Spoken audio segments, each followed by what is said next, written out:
Do like and subscribe our channel VA Tutorial. Good morning children. Today we will start another topic of application of derivatives, which is tangent and normal. If you have not seen my other videos of application of derivatives, that is rate of change and increasing and decreasing function, then I have sent the link in description box. You can see from there. Okay. So today we start with the equation of tangent to the curve. So our heading is to find the equation of the tangent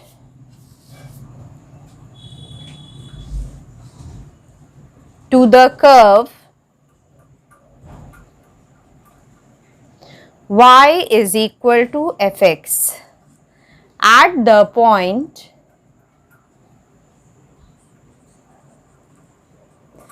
hk. Okay. So first we draw the graph. Yeah, this is x axis, y axis, and we take a curve here. Okay, this is A and B. At this point we draw a tangent to the curve AB. This is, we name it as T, and at this point where it touches the curve, we draw a normal. Okay. So obviously this angle is 90 degree. P point is HK. We write the name of the curve. Y is equal to Fx. The angle which this tangent is making with x axis is psi. And obviously this is 90, this is psi. So exterior angle is equal to sum of opposite to interior angle, that is psi plus pi by 2. Okay. And we take this point, suppose any point H.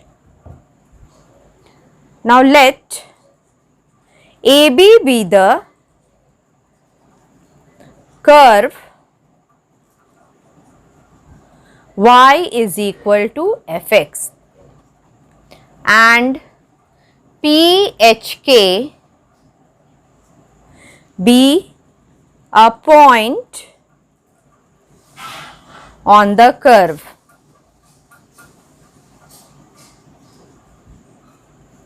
Let the tangent to the curve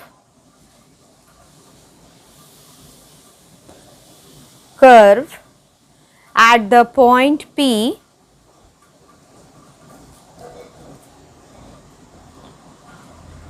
make an angle psi with the positive direction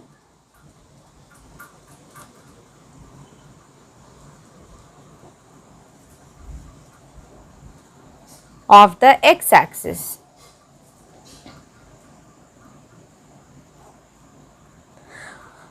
Now we know that the slope of the tangent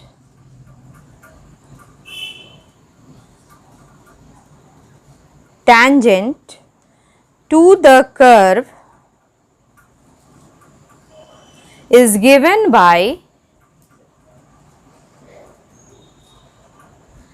m is equal to tan psi. ठीक है, slope को m से हम represent करते हैं और ये क्या होता है tan थीटा. तो यहाँ एंगल psi लिए हैं तो ये हो गया tan psi और tan psi क्या हो गया dy by dx. ठीक है, dy by dx किस पॉइंट पे, पॉइंट h और k पे. तो ये पॉइंट यहाँ पे हम लोग लिख देंगे at x is equal to h and y is equal to k. यानी क्या हुआ, इसको हम लिख सकते हैं f dash x और x क्या है, h, तो इसको हम और क्या लिख सकते हैं, f डैश h। बस। नाउ अब हम इसको रब कर देते हैं थोड़ा सा। आई होप आपने लिख लिया होगा और समझ लिया होगा। बस इस डायग्राम का मैंने यहाँ पे डिस्क्रिप्शन लिखा है, तो इसको रब कर देते हैं यहाँ तक। अब क्या करना है, अब है कि इक्वेशन ऑफ द टेंजेंट क्या होगा। Now equation of the tangent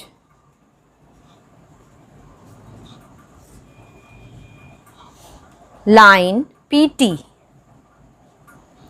at point, कौन सा पॉइंट, HK, ये क्या होता है, ये हम पहले भी पढ़ चुके हैं, 1 पॉइंट फॉर्मूला कोऑर्डिनेट ज्योमेट्री में, y minus y1 is equal to mx minus x1। तो x1 y1 की जगह यहाँ HK है, तो यानी y minus k is equal to mx minus h। I hope ये याद होगा आपको। Equation of the straight line passing through the point HK and having slope m। Hence ये हम m का वैल्यू रख देते हैं, जो हम m का वैल्यू निकाले हैं, यानी क्या है, dy by D X. m क्या था, निकाले थे, dy by D x at x is equal to h and y is equal to k, और ये as it is x minus h है। यही क्या हो गया हमारा, is the required equation of the tangent PT to the curve at point PHK।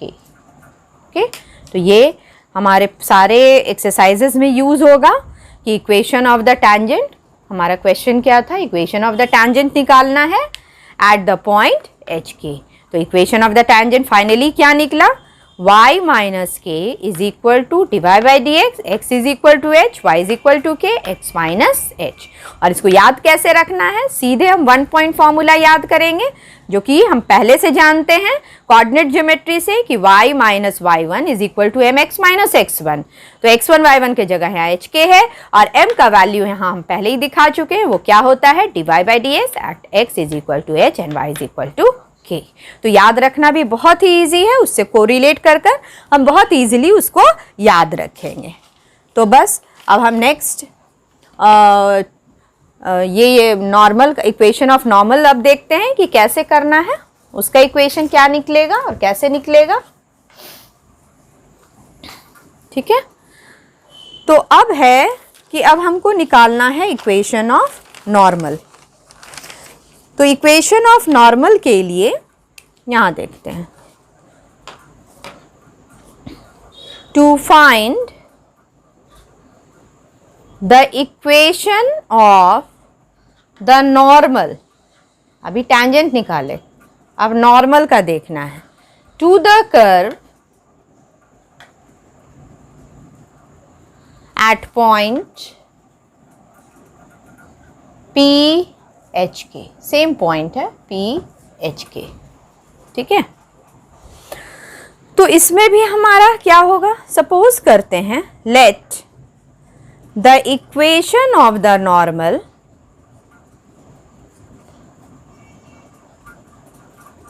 passing through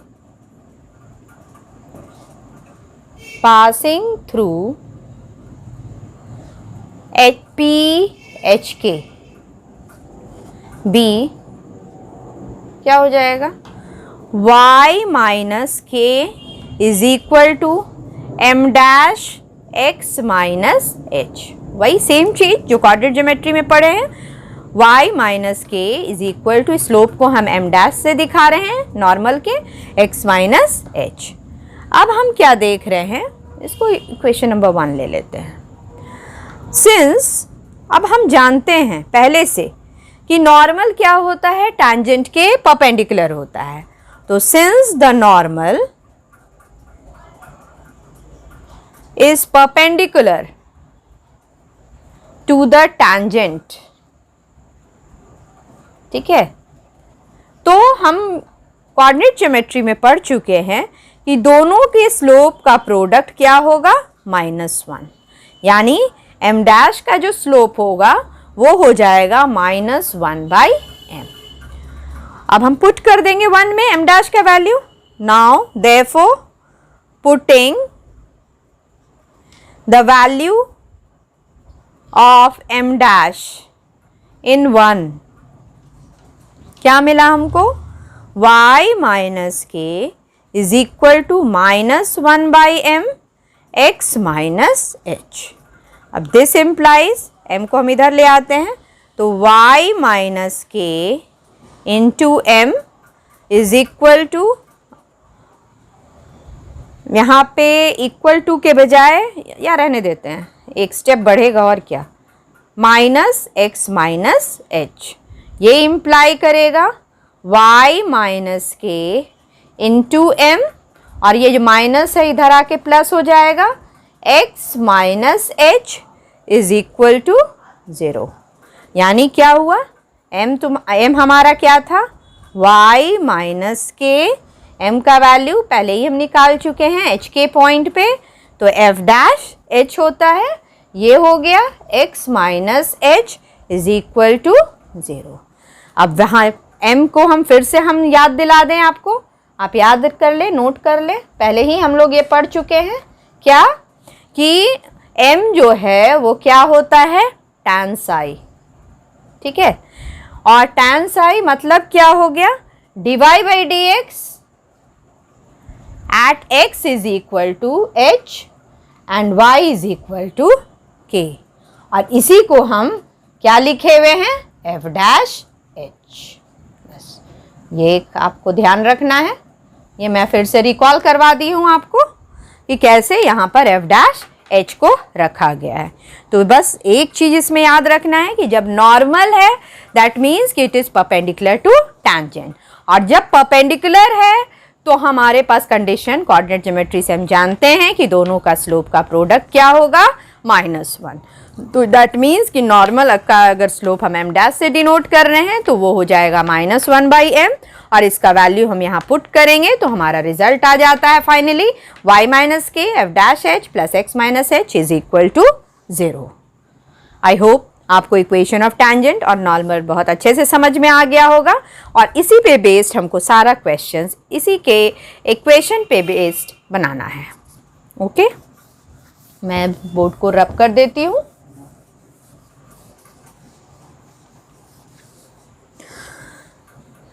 तो finally यहाँ, तो अब हम स्टार्ट करते हैं, ये एक कोरोलरी करके है, इसमें क्या नोट करने वाली बात है कि अब देखिए, if the tangent is parallel to the x axis, ठीक है, तो क्या हो जाएगा, एंगल साई बनेगा ही नहीं, यानी कि साई क्या हो जाएगा, 0। यानी क्या हुआ कि tan psi is equal to tan 0, यानी tan 0 क्या होता है, 0। यानी क्या आया हमारे पास कि dy/dx is equal to 0, that is slope of tangent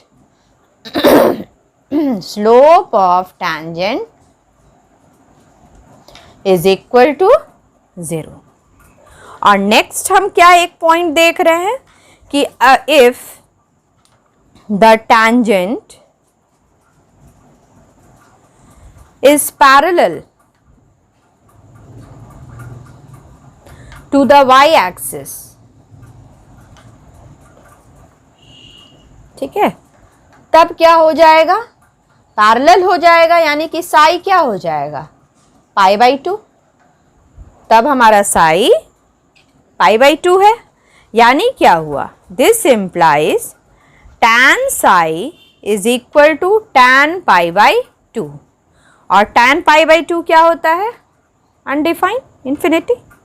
ये इम्प्लाई करेगा क्या कि dy/dx इन्फिनिटी है, और ये कब होगा, जब हमारा डिनोमिनेटर 0 हो, यानी क्या हुआ, dx by dy is equal to 0। अब हम इसमें नोट क्या करना है, अब आपको देखिए ध्यान से।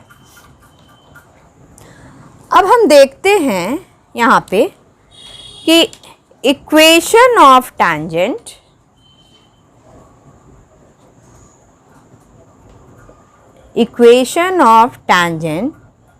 if it is parallel to x axis,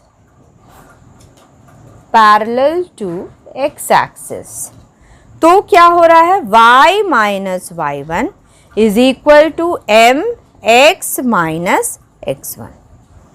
ठीक है, तो यानी क्या हो गया, m तो पैरेलल है, तो हमारा क्या पैरेलल टू x एक्सिस, हम क्या बताए हैं कि स्लोप क्या हो जा रहा है, 0।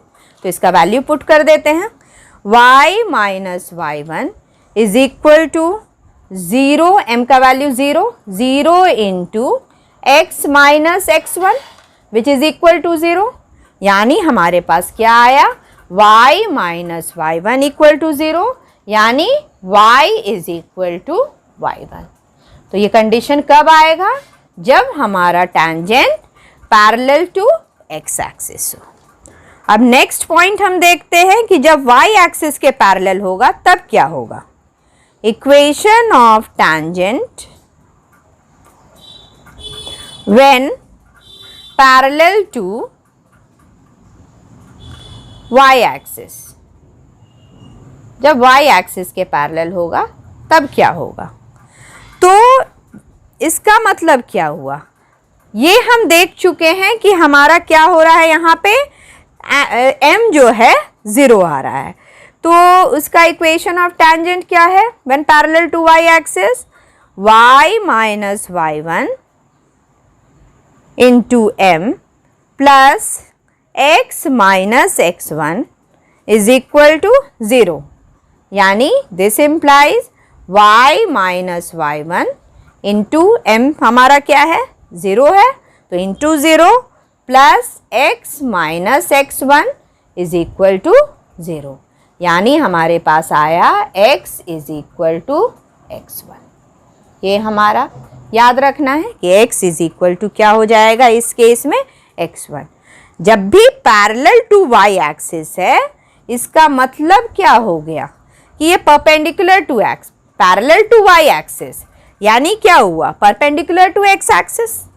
तो इसको हम समझ लीजिए, that is perpendicular to x axis. ठीक है, तो ये हमारा था इक्वेशन, पहले से पढ़ चुके हैं, y minus y1 into m plus x minus x1 equal to 0, m का वैल्यू 0 रख दिए, ये पूरा 0 हो गया, बचा क्या, x minus x1 equal to 0, यानी x is equal to x1। तो ये दोनों चीज़ को आपको याद रखना है, दोनों कंडीशंस को, और ये दोनों पॉइंट्स को भी आप लर्न कर लें तो बहुत अच्छा रहेगा, आपके तुरंत आपको स्ट्राइक करेगा कि किस टाइम पे हमको क्या वैल्यूज़ पुट करना है। ठीक है, ठीक है, अब मैं इसको रब कर लेती हूँ। आई होप आपने इसको कॉपी कर लिया होगा।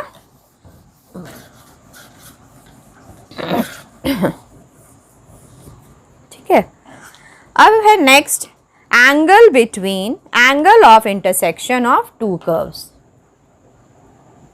Angle of intersection of to curves.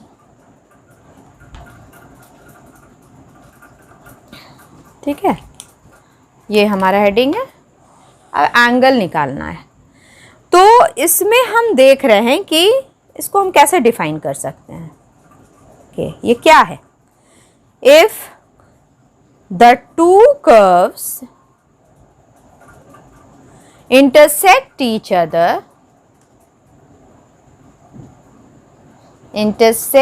each other at a certain point,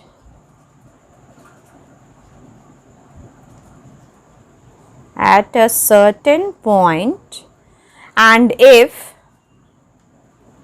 tangents are drawn to two curves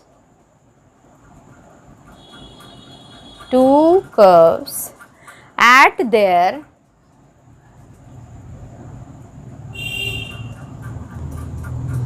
common point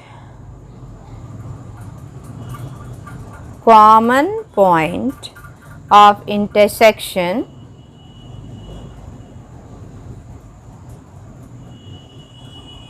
then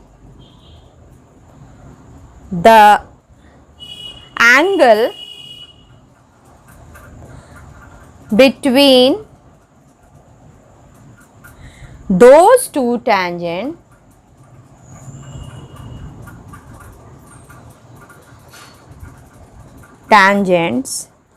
is called angle between the two curves.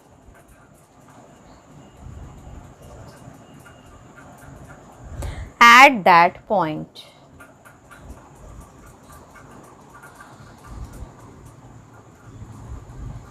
Hence,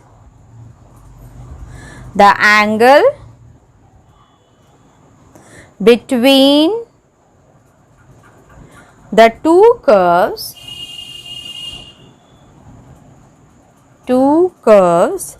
at point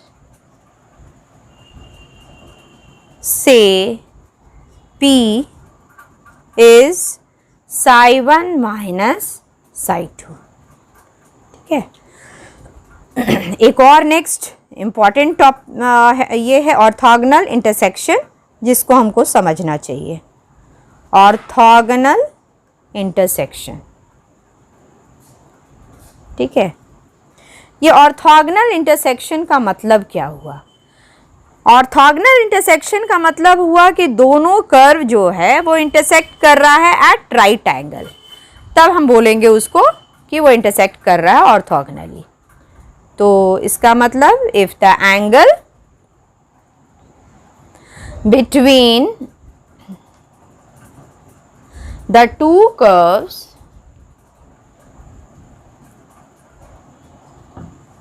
is a right angle, जब भी ये angle 90 degree हो जाए, then the two curves are said to be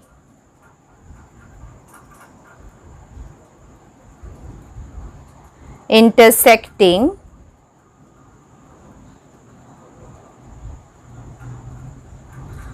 each other orthogonally. मतलब क्या हुआ? Right angle, at right angle यानी 90 degree. यहाँ तो जब भी ऑर्थोगोनल इंटरसेक्शन कहीं भी हम देखेंगे एक्सरसाइज में वर्ड यूज हो रहा है, दैट मीन्स कि दोनों कर्व्स राइट एंगल पे है, यानी एंगल पाई बाई 2 है. और एंगल ऑफ इंटरसेक्शन ऑफ दो कर्व्स का एंगल ऑफ इंटरसेक्शन कहेगा. तो अगर पहला कर्व का जो टैंजेंट है वो psi 1 बना रहा है, दूसरा कर्व का टैंजेंट psi 2 बना रहा है, तो angle of intersection of to curves हो जाएगा psi 1 माइनस psi 2. अब हम इस पे बेस्ड कुछ क्वेश्चंस देखते हैं, एक्सरसाइजेस देखते हैं, ताकि आप लोग को बहुत अच्छे से सारा क्वेश्चन समझ में आ जाए. मैं इसको रब कर देती हूँ. मैं कुछ इंपॉर्टेंट क्वेश्चंस बता रही हूँ जिस पर बेस्ड आपको सारे क्वेश्चंस किसी भी बुक के बहुत ईजिली सॉल्व हो जाएंगे और ये इसका कॉन्सेप्ट भी बहुत अच्छे से क्लियर हो जाएगा. अब क्या है हमारा क्वेश्चन? क्वेश्चन नंबर 1 पे आते हैं. ठीक है. Find the slope of the tangent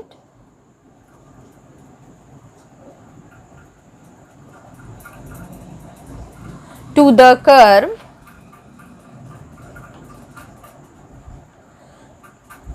curve क्या दिया हुआ है? y is equal to 3x का पावर 4 माइनस 4x, और किस पॉइंट पे? At x is equal to 4. तो यहाँ पर हमारे पास क्या गिवन है? बहुत इजी है. गिवन है हमारा y is equal to 3x का पावर 4 माइनस 4x। यानी क्या हुआ, अगर हम इसको डिफ्रेंशिएट करें, क्योंकि हमको स्लोप निकालना है यानी dy बाई dx निकालना है, तो ये इसका डिफ्रेंशिएशन क्या हो जाएगा 12x क्यूब माइनस 4। और हमको dy बाई dx किस पॉइंट पे निकालना है, क्वेश्चन में गिवन है at x is equal to 4। तो at x is equal to 4 निकाल लेंगे, क्या निकल जाएगा dy by dx equal to, ये हो गया 12 इंटू x का वैल्यू रख दिए 4 का क्यूब माइनस 4, यानी 12 इंटू 64 माइनस 4, इसका वैल्यू क्या हो जाएगा 768 minus 4 which is equal to 764। Hence slope of tangent is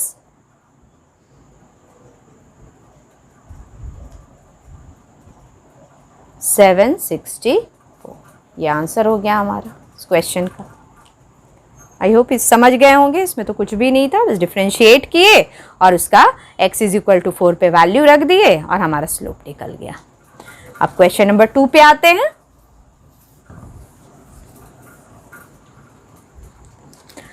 question number 2 क्या कह रहा है,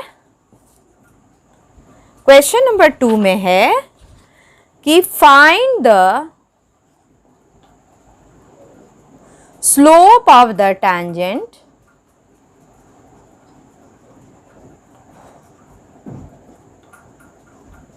to the curve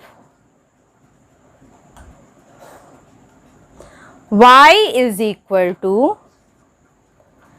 x cube minus x plus 1 at the point whose x coordinate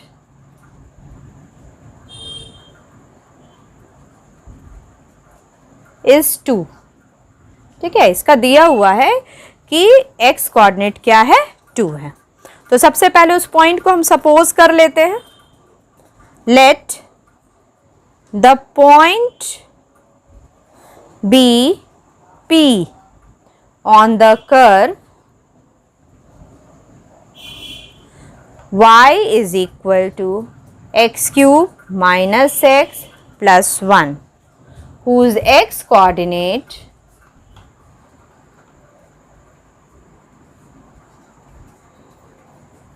is 2. Now putting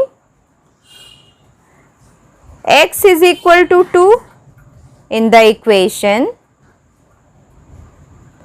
y is equal to x cube minus x plus 1, we get, क्या हमको मिलेगा, x is equal to 2 रख देते हैं, तो y is equal to 2 cube minus 2 plus 1, यानी 8 minus 2 plus 1, यानी क्या हो गया 6 plus 1 that is 7। Therefore हमारा P का कोऑर्डिनेट निकला, क्या निकला P का कोऑर्डिनेट 2 और 7, P का वैल्यू। अब हम डिफ्रेंशिएट कर देते हैं जो गिवन कर्व है, ठीक है। Now differentiating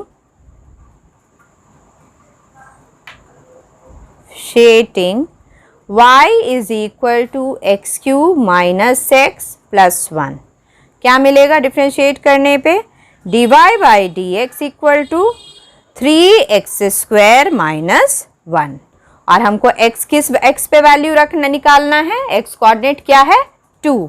therefore at x is equal to 2 क्या मिला हमको, slope of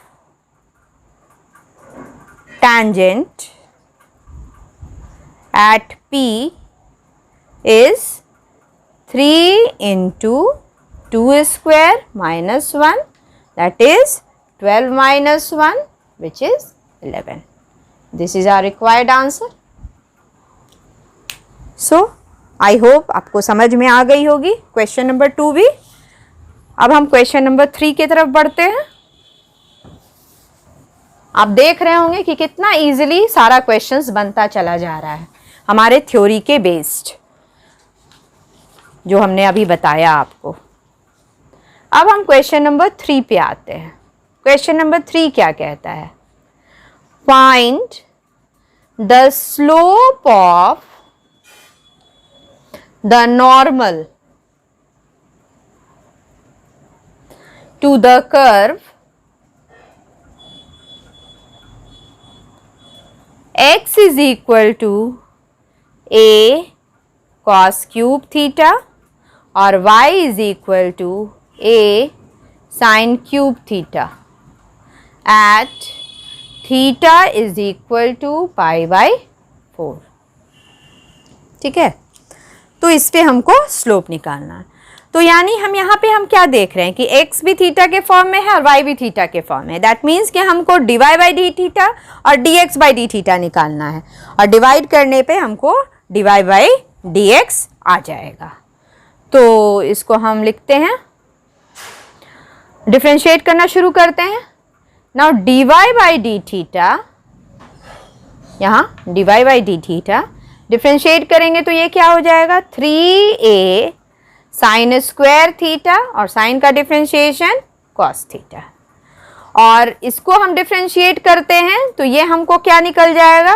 dx by D theta, ये निकल जाएगा 3a।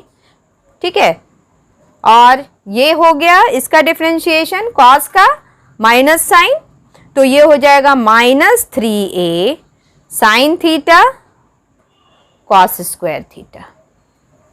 ठीक है, तो फाइनली दोनों का हमको डिफ्रेंशिएशन आ गया है। इसका आया 3a sine square theta cos theta और इसका आया -3a sine theta cos square theta. अब dy बाई डी एक्स हमको निकालना था, तो dy बाई डी एक्स कैसे निकलेगा? dy बाई डी थीटा और बाई हम कर दें dx बाई डी थीटा, जो कि दोनों हमारा ऊपर में निकला हुआ है। बस 3a sine square theta cos theta, इसको डिवाइड कर देना है -3a sine theta cos square theta. ठीक है, अब हम देख रहे हैं कि सब कट रहा है। हाँ, यहाँ पर एक साइन कट गया और यहाँ पे एक कॉस कट गया, तो फाइनली हमारा यहाँ पर बचा माइनस साइन थीटा और नीचे कॉस थीटा, यानी क्या बच गया? Minus tan theta. ठीक है, देयरफॉर अब हमको स्लोप ऑफ नॉर्मल निकालना था क्वेश्चन में, तो slope of normal at theta is equal to -1 by dy by D x, यानी -1 बाई माइनस tan थीटा। तो यानी क्या हुआ? कट गया, तो ये बन गया tan ऊपर जाके cot थीटा, और थीटा क्या हमको theta is equal to pi by 4 पे निकालना है। तो slope of normal at theta is equal to pi by 4 is cot pi by 4। Cot pi by 4 क्या होता है? 1। ये हमारा आंसर हो गया। ठीक है, आई होप आपको ये बहुत ही इजी लग रहा होगा, इसमें कोई भी प्रॉब्लम आपको नहीं हो रही होगी। इसको रब करते हैं।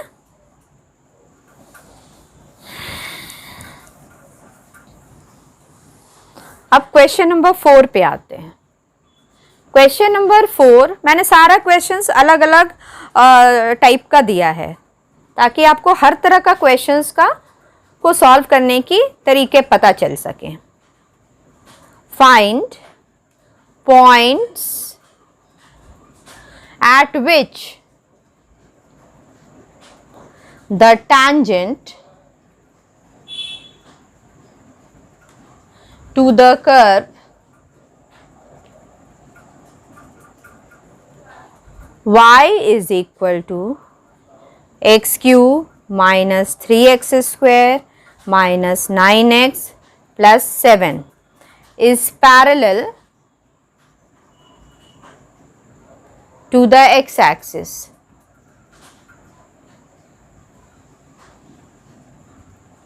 ठीक है, तो पॉइंट्स हमको यहाँ पे निकालना है और हमारे पास कर्व दिया हुआ है y is equal to x cube minus 3x square minus 9x plus 7। तो इस कर्व को हम डिफ्रेंशिएट करेंगे तो dy बाई डी एक्स निकलेगा। dy बाई डी एक्स क्या हो जाएगा, इस कर्व को डिफ्रेंशिएट कर रहे हैं, 3x square minus 6x minus 9।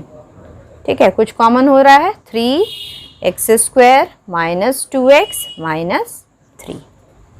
अब कह रहा है कि if the tangent to the curve is parallel to x axis, then we must have, ये ऑलरेडी हम पढ़ चुके हैं, मैंने थ्योरी में बता चुका है, dy बाई डी एक्स क्या हो जाएगा, 0। यानी क्या हुआ, dy बाई डी एक्स क्या निकाले हैं, यहाँ निकला हुआ है मेरा, यानी 3x square minus 2x minus 3 is equal to 0। ये इम्प्लाई क्या करेगा, x square minus 2x minus 3 equal to 0, और इसको हम फैक्टराइज करेंगे तो क्या बन जाएगा, x minus 3 x plus 1 is equal to 0। यानी x का हमारा वैल्यूज निकल गया, क्या क्या निकला, -1 और 3। ठीक है, दो वैल्यू निकला, x प्लस 1 इक्वल टू 0 मतलब x माइनस 1 और x माइनस 3 इक्वल टू 0 मतलब x3। अब दोनों पे हमको वैल्यू निकालना होगा।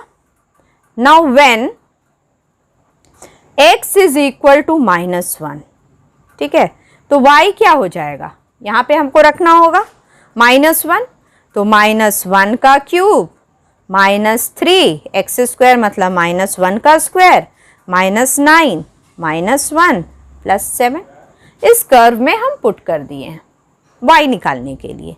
तो ये हमारा निकल गया क्या, -1 -3 प्लस 9 प्लस 7, यानी 16 minus 4 which is equal to 12। ठीक है, तो हमारे पास x is equal to -1 put करने पर ये आया। अब हमको x इज इक्वल टू क्या पुट करना है, 3। यहाँ पुट करते हैं, यहीं पे एनफ स्पेस है, यहाँ पे पुट कर रहे हैं। When x is equal to, दूसरा वैल्यू क्या था हमारा, 3।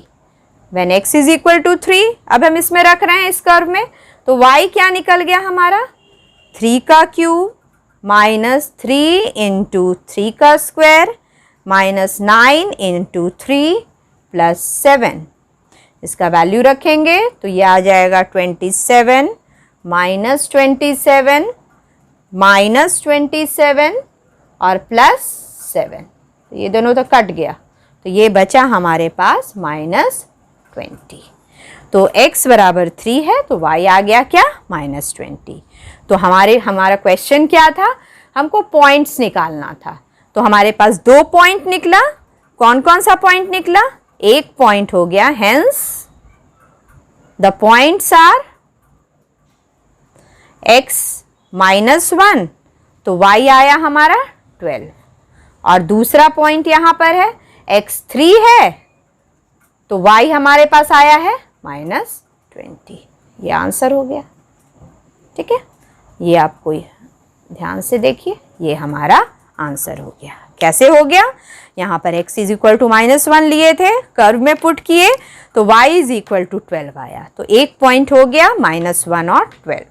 यहाँ पर जब x इज इक्वल टू 3 लिए, यहाँ पे दो वैल्यूज आया था, x इक्वल टू 3 लिए तो y इज इक्वल टू -20 आया, तो दूसरा वाला पॉइंट क्या हो गया, 3 एंड -20।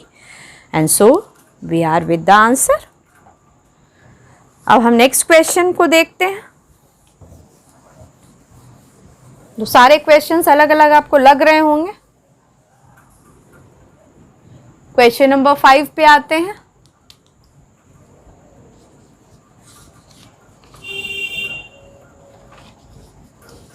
क्वेश्चन नंबर 5 क्या बोल रहा है, find the equation of all lines having slope 2 which are tangents to the curve y is equal to 1 by x minus 3, यानी क्या हो गया, x नॉट इक्वल टू 3, ये गिवन है। अब इसको हमको देखना है, सारा वैसे इक्वेशन ऑफ ऑल लाइंस निकालना है जिसका स्लोप 2 है और जिसका टैंजेंट क्या है, y is equal to 1 by x minus 3। तो सबसे पहले हमको y दिया हुआ है, यानी कि हमको dy बाई dx निकालना होगा। तो इसको डिफ्रेंशिएट करते हैं गिवन कर्व को। Given curve is y is equal to 1 by x minus 3. Differentiating, we get dy by dx equal to क्या हो जाएगा ये, माइनस 1 by x minus 3 का होल स्क्वायर। अब क्वेश्चन क्या कह रहा है, according to question minus 1 by x minus 3 whole square is equal to 2, slope 2 है, क्वेश्चन में कह रहा है, विच इज नॉट पॉसिबल, ये पॉसिबल है ही नहीं, which is not possible. Since, क्यों नहीं पॉसिबल है, क्योंकि हम देख रहे हैं राइट हैंड साइड पॉजिटिव है और लेफ्ट हैंड साइड क्या है, नेगेटिव है, तो ये इम्पॉसिबल है। तो यही हमको लिखना होगा कि since LHS is negative quantity, negative quantity, whereas RHS is positive.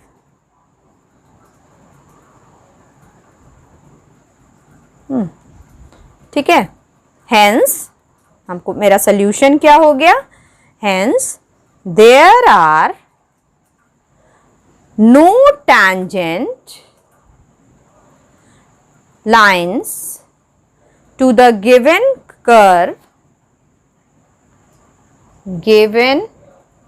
curve having slope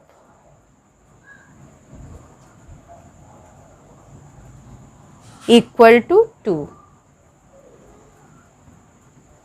ठीक है, हमारे पास कोई ऐसा टैंजेंट नहीं है, क्योंकि राइट हैंड साइड कुछ है, लेफ्ट हैंड साइड कुछ है, एक तरफ पॉजिटिव आ रहा है, दूसरे तरफ नेगेटिव आ रहा है, which is not possible.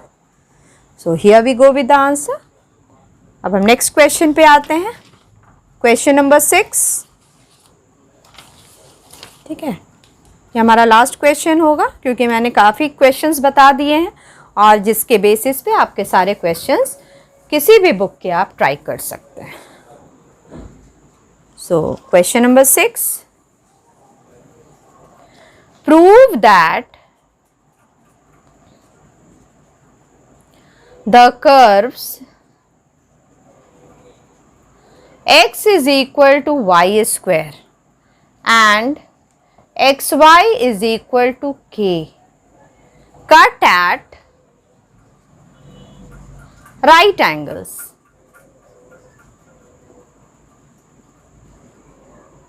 If condition दिया हुआ है 8k square is equal to 1, यानी क्या हुआ, हमको कंडीशन ये लाना है कि 8k square is equal to 1 आ रहा है, और हम लेकर चलते हैं कि कर्व्स क्या है, राइट एंगल पे है, राइट एंगल पे तो ऑर्थोगोनल हो गया। तो अब हम यहाँ पर हमको क्या करना होगा, सबसे पहले late the point of intersection of curves be x1 y1। ठीक है, x1 y1 हमने ले लिया। अब गिवन कर्व्स क्या है, यहाँ पे हमारे पास गिवन कर्व्स है, तो सबसे पहले x is equal to y square लेते हैं। Now given curves are x is equal to y square, इसको डिफ्रेंशिएट करते हैं। Differentiating with respect to x, ठीक है, क्या हो जाएगा, dx बाई डी एक्स 1 हो जाएगा, और ये हो गया हमारा 2y dy by D x, यानी क्या हो गया, dy by D x is equal to क्या आ गया, 1 बाई 2y, ठीक है। तो हम इसको लिख सकते हैं कि dy by D x at x is equal to, या एट x1 y1, ठीक है, पॉइंट हम पहले ही x1 y1 ले लिए हैं, इज क्या हो गया, 1 बाई 2y आया है, यानी y इज इक्वल टू हमको क्या लेना होगा, y1। इसको हम स्लोप को m1 से डिनोट करते हैं, ठीक है, m1 से, और इसको हम 1 ले लेते हैं फर्दर रेफरेंस के लिए। फिर दूसरी कर्व को लेकर चलेंगे, ठीक है, again given another curve is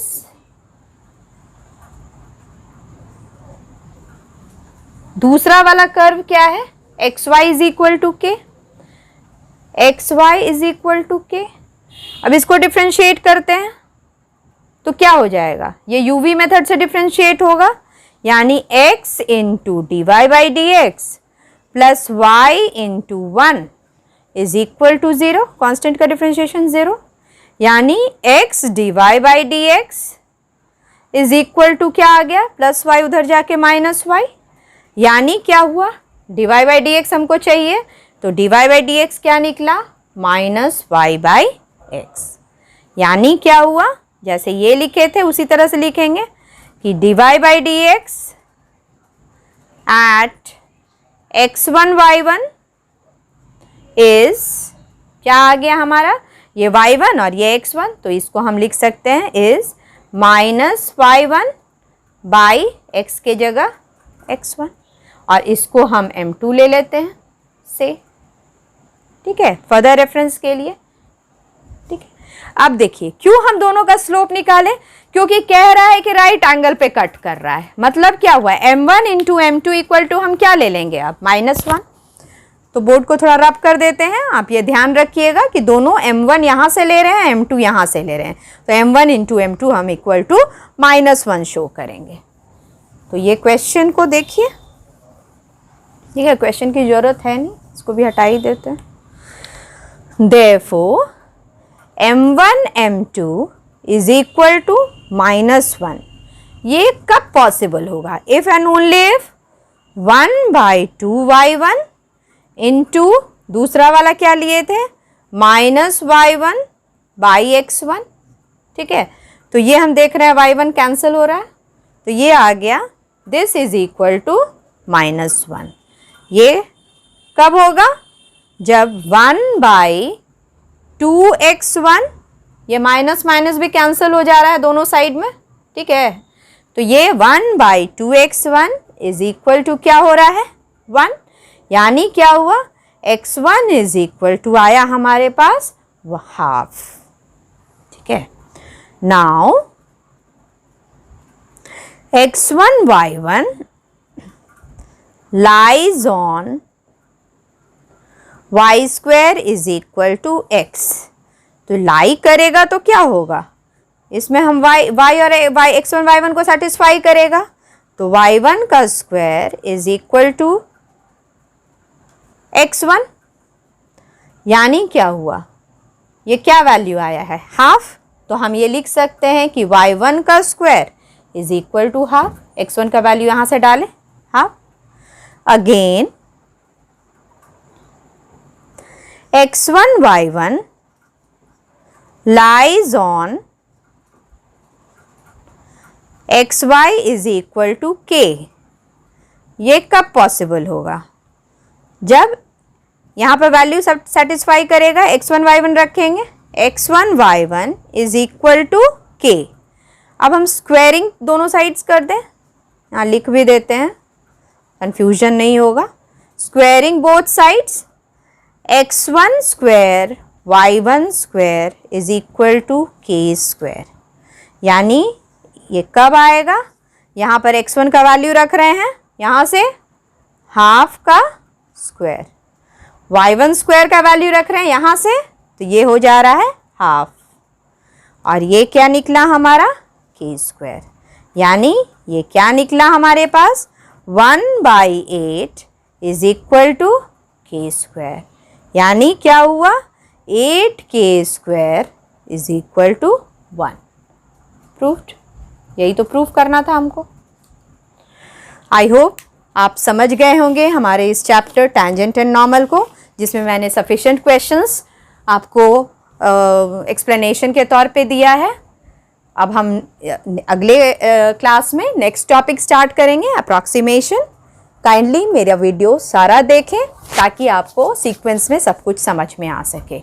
ये सारे क्वेश्चंस आपके बोर्ड में के लिए बहुत इंपॉर्टेंट है, इसीलिए इन क्वेश्चंस को स्पेशली बहुत अच्छे तरीके से 3-4 बार बनाएं। Okay, thank you.